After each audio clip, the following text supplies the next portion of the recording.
Without NRCS, I never achieved the goals that I had because I was doing baby steps and now we're getting something accomplished. My name is Costlow and I am the timber and land manager for Brushy Creek Timber Company. And here at the ranch headquarters where we are on Poverty Hill Ranch, it is in the center of a wildlife co-op that I'm the chairperson for.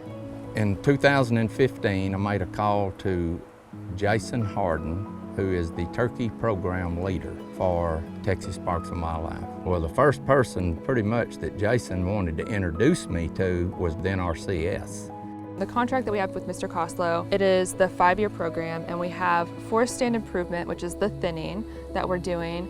We're doing upland wildlife habitat management under the EQIP program with him, and that is the monitoring that we're going to be doing annually over the next 5 years. And then we also have the 2 burns. Well, my main goal is to provide a better habitat for the wildlife, especially the turkeys. We got 88 eastern turkeys released out here. And my main goal is to provide nesting cover, habitat, food source, the very best I can do. These progress we're making on our NRCS programs is going to help me get there. The property is unique because this type of landscape or management does not exist very much throughout East Texas or much of the Southeast. This open pine savanna was once very common across the Southeast in these forested systems, and over time with pine plantation type management, they are very seldom occurring. So reverting back to that restoration has become very important, specifically for wildlife species. Control burns at the proper time in the right conditions are reducing competition for the things that we want to see. It just makes the aesthetics on the property much greater. I can see where I used to never could see, but 2 fires has made a tremendous change. I think people see a vast array of benefits from a wildlife standpoint, but also from aesthetics. It's very pretty. You can see longer distances.